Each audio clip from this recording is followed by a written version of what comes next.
আর কত ঝাড়ু দিবি বলতো? ঝাড়ু দিতে দিতে তো বুড়িই হয়ে যাচ্ছিস। তাই এভাবে বুড়ি হয়ে যেতে থাকলে তোকে বিয়ে করবে কে শুনি? ছি ছি ছি ছি ছি, দোষী মেয়েটা ঘরে বুড়ি হচ্ছে, আর মাটার বিয়ে দেবার কোনো নামগন্ধই দেখি না। আচ্ছা, তোমাদের কি আর খেয়ে দিয়ে কোনো কাজ নেই? প্রত্যেক দিন সকাল সকাল চলে এসো আমার বাড়িতে। কেন? আমি কি ক্ষতি করেছি তোমাদের? আমার গায়ের রং কালো বলে আমার বিয়ে হয় না, এটা তো এই পৃথিবীর সবাই জানে। তবু কেন তোমরা আমাকে কথা শোনাতে চলে আসো? আচ্ছা, আমাকে কি কথা না শোনালে তোমাদের পেটের ভাত হজম হয় না? ঠিক আছে, তোমরা আমাকে যা ইচ্ছে তাই বলো না কেন, বিধাতা আমার পক্ষে সবসময় আছেন। তিনি আমার একটা ভালো কোনো সম্বন্ধ এনে বিয়ে করাবেনই করাবেন, এ আমার বিশ্বাস। তা বলি, তোর বিধাতার উপর যখন তোর এতই বিশ্বাস, তাহলে তোর বয়সটা কত শুনি? 30 তো মনে হয় পারই হয়ে গেছে। কিচ্ছু হবে না, নিজে একটা কাজ কর, কোথাও গিয়ে মরে পড়ে যা, তাহলেই তো সব থেকে ভালো হয় নাকি? তোর বিধবা মাটা তোকে নিয়ে বড্ড চিন্তায় থাকে রে শ্যামা। শুধু ওর বিধবা মা? আমরাও তো এই গ্রামের সবাই অতিষ্ঠ হয়ে গেছি। এই গ্রামের সব মেয়েদেরই 18-র পর বিয়ে হয়ে যায়, কিন্তু এ তো আইবুড়ো হয়ে ঘরেই পড়ে রইল। আচ্ছা বলি, তোর জীবনে হাজারখানেক পাত্র তো মনে হয় দেখে গেছে, একটাও কি পছন্দ করেনি তোকে? না বৌদি, আমাকে কেউ কোনোদিন পছন্দ করেনি, কারণ আমি দেখতে কালো, কুৎসিত, কদাকার। আমাকে কে নেবে তার ঘরের বউ হিসেবে? আমাকে আমার মতো দয়া করে থাকতে দাও। তোমরা এখান থেকে চলে যাও বলছি। আমার আর ভালো লাগছে না তোমাদের সঙ্গে কথা বলতে। তোমাদের সংসারের কাজকর্ম তোমরা মন দিয়ে করো, এটাই তোমাদের পক্ষে সব থেকে ভালো হবে। এই চল চল, এখান থেকে চলে যাই। এই কালিটার এখানে থেকে আরো মনটা আরো খারাপ হয়ে গেল আমার। সকাল সকাল উঠে এদিক দিয়ে যে কেন যাচ্ছিলাম কে জানে। বেশি না, এই পুরো গায়ে ওর মতো একটা অলক্ষণে মেয়ে থাকলেই হয়। এত অলক্ষী যে কেউ এর সংস্পর্শে আসলে ওরও জীবনে বিয়ে হবে না। আমার মেয়েটাকে তো বলেছি যে ওই কালী শ্যামার সাথে কোনো দিন কথাও বলবি না। আর বলো না, পুরো গাটা পচে গেল ওই ও লক্ষ্মী কালী শ্যামার জন্য। এই পুরো গায়ে ওর মতো কালো মেয়ে আর একটাও নেই। আমরা যে কি করব, আমার মেয়েটাকে নিয়ে পড়েছি মহা জ্বালায়। এখন আমার মেয়ের বিয়ের সময়, কত পাত্রপক্ষ আসবে, কিন্তু এখনো আসে না। আরে কাকিমা, ওই সব কিছু ওই গ্রামের শ্যামার জন্যই হচ্ছে, কারণ ও হচ্ছে একটা অলক্ষণে মেয়ে। জানোই তো কিভাবে ওর বাপটা মরে গিয়েছিল। ও যখন জন্মিয়েছিল তখন ওর বাপের উপর একটা গাছ পড়ে সেদিনই ওর বাপটাও অক্কা পেল। কি যে বলো না তুমি, শুধু কি তাই, আরো কত ঘটনা। ওর যখন 5 বছর বয়স, তখন ওর মা সব সম্পত্তি হারিয়ে ফেলে। কোনো দোষ থাকা না সত্ত্বেও মোড়ল তার মায়ের সকল সম্পত্তি হাতিয়ে নেয়। এগুলোই হচ্ছে অলক্ষণের প্রধান লক্ষণ। প্রথমে তো ওদের পরিবারটাকে খেয়েছে, এখন আমাদের পুরো গাঁটাকে খেতে বসেছে। আসলে ওকে যদি গাঁ থেকে না তাড়ায়, তাহলে দেখবে বড় একটা বিপদ আপদ হয়ে যাবে।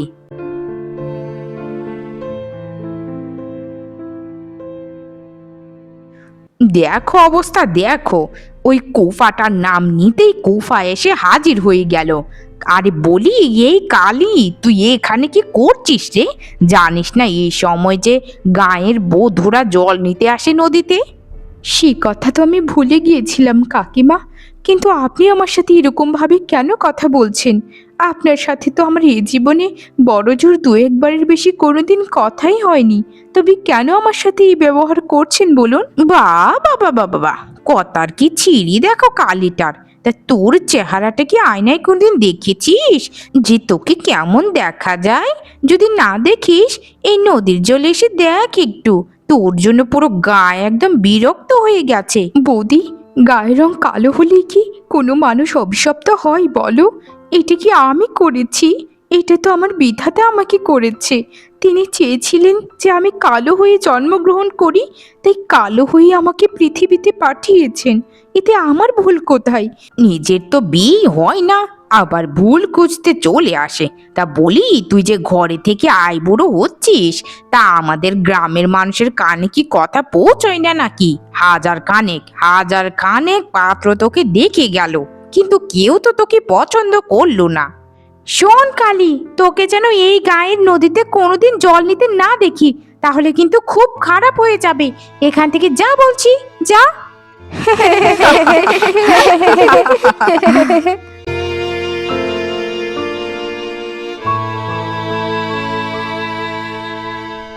এই দেখ দেখ, কালিটা ভেগেছে রে, ভেগেছে। ওরে, ওকে কেউ ধর ধর রে। কে রে শ্যামা, তুই না নদীতে জল আনতে গিয়েছিলিস, কিন্তু এ তো দেখি কলসি খালি, আর তোর চোখে বা জল কেন? কি হয়েছে রে তোর? সবটা খুলে বল তো। কি আর হবে মা, এই যে নিত্যদিন যা হয় তাই আর কি। আজ আমাকে গায়ের সবাই মিলে অপমান করেছে নদীর ঘাটে। আমি কালো, এটা পুরো পৃথিবী জানে, তবে কেন ওরা আমার মনে কষ্ট দেয়? আমি কত ভদ্র হয়ে চলি, কত ভালো ব্যবহার করি সবার সাথে, কিন্তু কেউ আমাকে দু চোখে দেখতে পারে না মা। আমার দোষটা কোথায় বলো? শুধু এই গায়ের রঙের জন্য আমার এত অবহেলা? শ্যামা, আমাদের সমাজটাই এরকম ভাবে গড়ে উঠেছে যে যার গায়ের রং যত ফর্সা, যত সুন্দরী, যে তার দাম তত বেশি, তার মূল্য সব জায়গায় বেশি। এটাই হচ্ছে বাস্তবতা। তুই বাস্তবতাকে মেনে নিতে শেখ মা। তোর গায়ের রং কালো বলে আজ থেকে মনে হয় শখানেক পাত্রপক্ষ তোকে দেখে মুখ ঘুরিয়ে নিল। মা, তবে কেন তুমি আমাকে এত বড় করেছো কষ্ট করে? যেদিন জন্মেছিলাম সেদিন গলা টিপে আমায় মেরে ফেলতে, তাহলে আজ আমাকে এত কষ্ট পেতে হতো না, আর তোমারও এত যন্ত্রণা থাকতো না মা। কেন আমাকে এই পৃথিবীতে এনে তুমি দুনিয়ার বোঝা বাড়িয়েছো মা? কেন মা, বলো। বাদ দে এসব, কাল তোকে আবারও পাত্রপক্ষ দেখতে আসবে, দেখি কি হয়।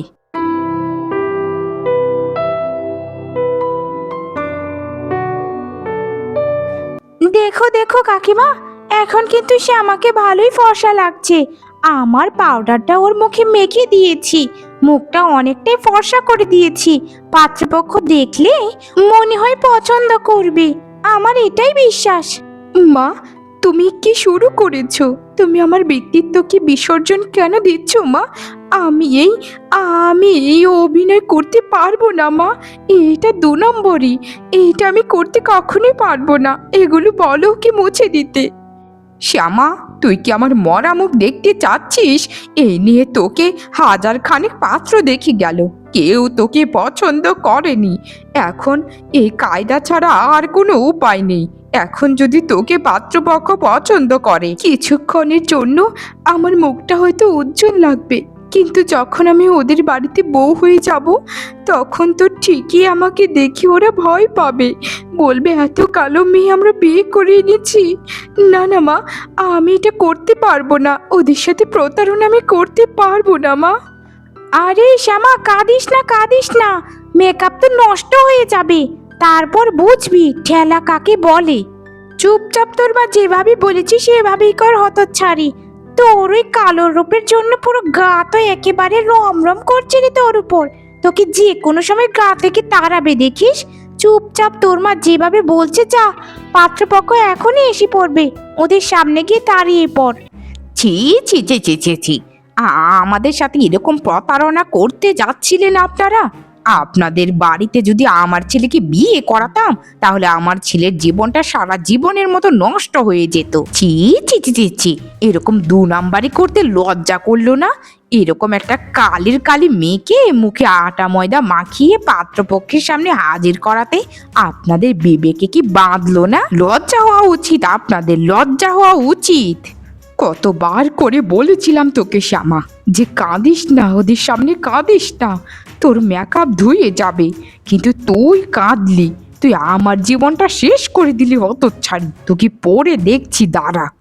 মা, চলো এখনই এখান থেকে। এইসব 2 নাম্বারি পরিবারে আমরা এসেছি, সেটাই তো অনেক বেশি। চলো চলো, তাড়াতাড়ি এখান থেকে চলে যাই। এরকম কালীকে বিয়ে করে নিলে আমি 1 মিনিটও সংসার করব না। চলো মা, চলো, এদেরকে লাথি মেরে এখান থেকে চলে যাই। এই শেষ একটা আশা আমার মনে ছিল, কিন্তু এখানেও তুই জল ঢেলে দিলি। তুই তো চাস যে তোর মা এই সংসারে এই সমাজে মুখ না দেখাতে পারুক। আমিও চাই তুই এই বাড়িতে যেন না থাক। এই বাড়ি থেকে এক্ষুনি চলে যা বলছি। মা, মা তুমি কি আমার সেই মা যে আমাকে এত ভালোবাসতো? না না মা, তুমি এই কথা কখনোই বলতে পারো না। আমি আমি ভুল করেছি মা, আর আমি এরকম করবো না মা। আমাকে তাড়িয়ে দিও না বাড়ি থেকে। আমি কোথায় যাব মা, কোথায় যাব? মানুষের বাড়ি থেকে ধার করে নীল শাড়িটা এনেছিলাম তোর জন্য, যেন তোকে একটু সুন্দরী লাগে, কিন্তু তুই আমার মুখটা রাখলি না। শাড়িটা খুলে তোর কাপড় পরে এখান থেকে বের হয়ে যা বলছি।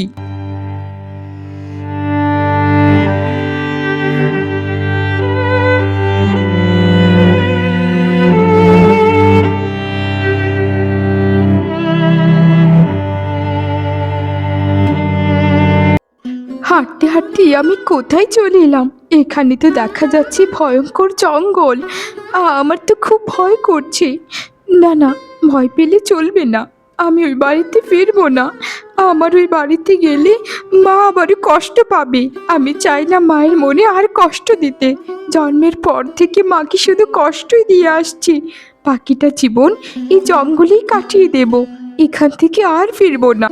যে সমাজ আমাকে মেনে নিতে পারেনি, যে সমাজের জন্য আমার এই কালো রূপের কোনো দাম নেই, সেই সমাজে আমি আর কোনোদিন ফিরবো না কোনোদিন। বিধাতা, তোমার উপর ভরসা রেখে এতদিন আমি থেকেছিলাম, কিন্তু আজ তুমি আমাকে আশাহত করলে।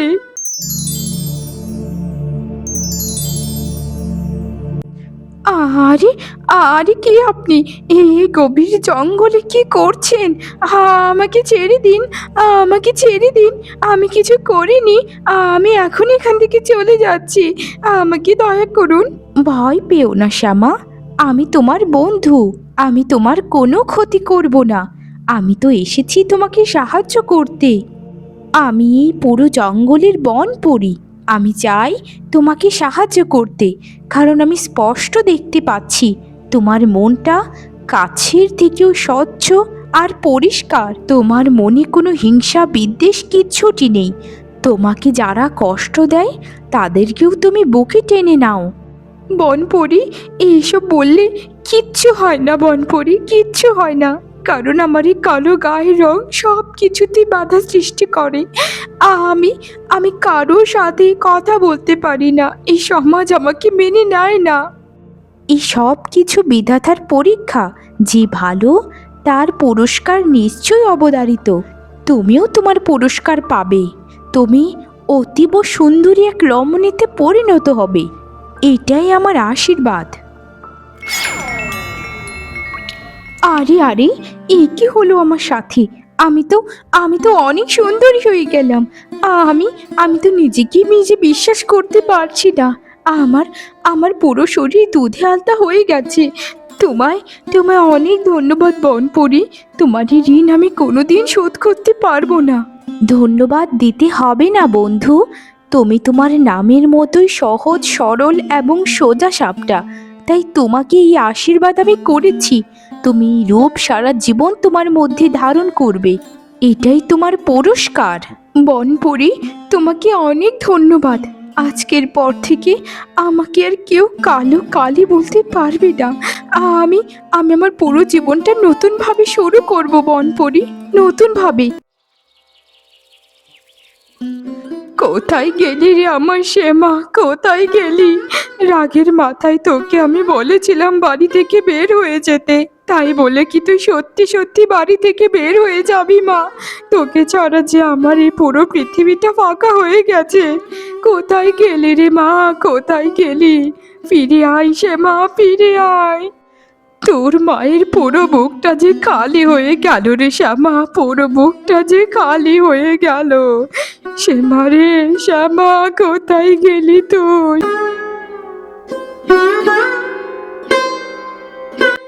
কে মা তুমি? তুমি এত সুন্দরী, তোমার কাছে তো চাঁদও হার মানাবে। তুমি কি আমার মেয়ে শ্যামাকে দেখেছো মা? আমার মেয়েটাকে যে কাল থেকে খুঁজে পাচ্ছি না। আমার মেয়েটা কোথায় গেল গো? মা, আমাকে তুমি চিনতে পারছো না? আমি তো তোমার শ্যামা। আমার আমার দিন বদলে গেছে মা। বোনপরি আমাকে আশীর্বাদ দিয়ে এত সুন্দরী বানিয়ে দিয়েছে। মা, আমাদের আর কোনো দুঃখ নেই।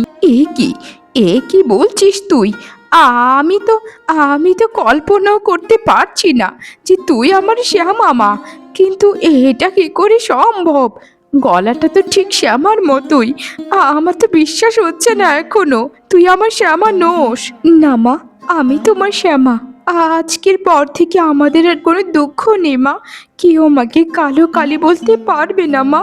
তোমার মেয়েকে নিয়ে কেউ হাসবে না। বিধাতা আমাদেরকে রক্ষা করেছেন মা। বিধাতা, তোর ওই সারা জীবনের পুণ্যের ফল পেয়েছিস তুই। সারা জীবন তুই মানুষের ভালো করে গেছিস। সারা জীবন তুই ভালো ব্যবহার করে গেছিস, তাই তোকে বিধাতা পুরস্কৃত করেছে। সব কিছুই হয়েছে ওই বনপরীর জন্য। আমি বনপরীর কাছে সারা জীবন কৃতজ্ঞ থাকবো মা। এ কি দেখছি রে আমি? এ কে এত সুন্দরী? মনে হয় চাঁদটা পুরো পৃথিবীতে নেমে এসেছে। এ কে গো? কোন মেয়েকে তোমার বাড়িতে তুলে আনলে শুনি? তোমার তো কোনো ছেলেও নেই, বিয়ে কাকে করাবে গো? বৌদি, আমি শ্যামা। আমি বনপরীর দয়াতে এরকম সুন্দরীতে পরিণত হয়েছি। আমাকে আর এখন থেকে তোমরা কখনোই কালো কালি বলতে পারবে না। আমি বলেছিলাম না বৌদি যে আমার বিধাতার উপর সম্পূর্ণ ভরসা আছে। উনি আমাকে এরকম বানিয়ে দিয়েছেন। চল চল মা, এদের সাথে কথা বলে আর সময় নষ্ট করা লাগবে না। তুই ঘরে চল। এরা তো সব কিছুর মধ্যেই ফোড়ন কাটতে চলে আসে। ভালোর মধ্যেও যন্ত্রণা তাদের, খারাপের মধ্যেও যন্ত্রণা। আমাদের বই গেছে, তোমার মেয়ে সুন্দরী হয়েছে, তাতে আমাদের কি? এই চলো চলো, আমরা এখান থেকে চলে যাই। খবরটা পুরো গাকে তো আবার দিতে হবে নাকি? এই অলৌকিক ক্ষমতা কিভাবে কি করেছে সবাইকে তো শুনতে হবে।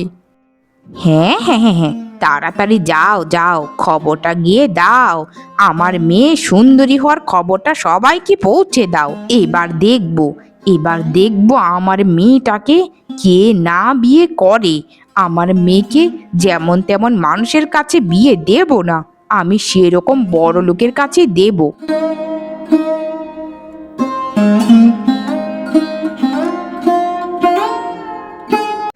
তোমরা গরিব না তো কি সেটা আমাদের দেখার বিষয় নয়। আমরা এই গ্রামের জমিদার আর জমিদার গিন্নি এসেছি তোমাদের বাড়িতে। তোমার মেয়ের কথা আমরা শুধু শুনেই আসছি, কিন্তু যতটুকু শুনেছিলাম তোমার মেয়ে তার থেকেও হাজার গুণে সুন্দরী। এটা তো আমাদের সৌভাগ্য যে স্বয়ং জমিদার মশাই আর জমিদার গিন্নি আমার এই গরিব বাড়িতে এসেছে আমার মেয়েকে তার ছেলের বউ করার জন্য। বিশ্বাস করুন, এটা আমি কোনোদিন কল্পনাই করিনি যে আমার এই মেয়েটা একদিন জমিদারের পুত্রবধূ হবে। আমি সত্যি অনেক খুশি।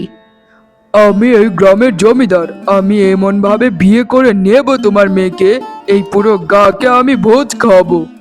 তবে একটা কথা মানতেই হয়, তোমার মেয়ের রূপের চাইতেও গুণের কদর অনেক বেশি। এরকম ভালো বৌমাই তো আমরা চেয়েছিলাম সারা জীবন। আমার মেয়েটা সারাটা জীবন অনেক কষ্ট করেছে, অনেক যন্ত্রণা সহ্য করেছে। এবার তার একটু সুখের দিন এলো। আমি মা হয়েও তাকে অনেক কষ্ট দিয়ে কথা বলেছি, কিন্তু আজ আমি বুঝতে পারছি। আমাদেরকে এরকম ভাবে বলবেন না দিদি। ও আমাদের ঘরের বৌমা হবে, এটা তো আমাদের সৌভাগ্য। এই বৌমা যদি আমাদের ঘরে যায় তাহলে পুরো জমিদার বাড়িটা জ্বলজ্বল করবে। আমি বেশি দেরি করতে চাই না। আগামীকাল রবিবার, আগামীকালকে ভালো দিন আছে, সেদিনই হবে আপনার মেয়ের সাথে আমার ছেলের বিবাহ।